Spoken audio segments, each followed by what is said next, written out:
Yeah, listener, I think we have a very weird way in America of dealing with legal issues.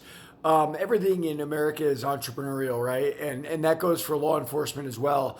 So we get overexcited. That's why the feds, tried to bust Vince McMahon in the mid '90s based on racketeering with steroids, right? Like going after his WWE empire, if you will. For individual sports guys, it's the same thing. We saw a lot of that with Barry Bonds, right? And we also saw what the prosecutors did with Barry Bonds, which is nothing. And they did that because Barry Bonds was, an icon. And I talked to the prosecutor who was in charge of the office, the U.S. attorney there, and he told me that. He was very happy telling me that. When we speak about John Jones, I've picked against John Jones a lot of times. Most embarrassingly in the Cyril Gahn fight, I thought heavyweight was a jump John Jones could make. I thought getting off PEDs would hurt John Jones tremendously.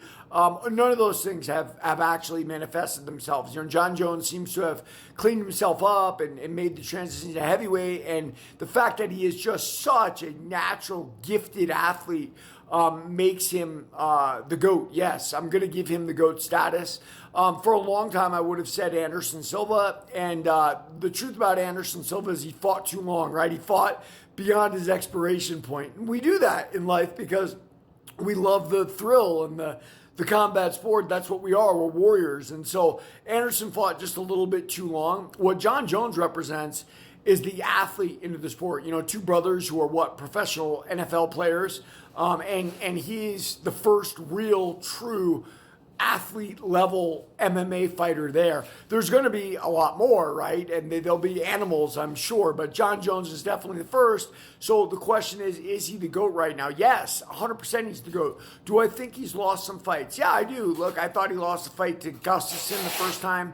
I thought he lost the fight to Derek Reyes. Thiago is debatable. But at the end of the day, guys, getting gift decisions is part of fighting sports from Muhammad Ali. Muhammad Ali got quite a few gift decisions in his time as the greatest ever, but yet we remember him as the greatest ever.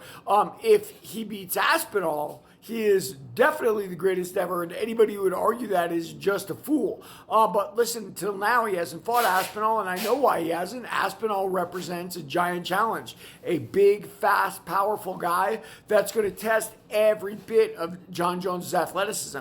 And John Jones, by his own admission, trains differently now. He doesn't go full contact anymore in sparring, and I agree with him. Right? He's old, just like I'm old, and I don't go full contact anymore in sparring. But when I was young, you can bet I did. Is he at top of his game? Probably not. So we'll see how it all pans out if he gets to fight Aspinall or not. But yeah, I'm going to say he's the GOAT, listener. Read my book, Warrior of the Life.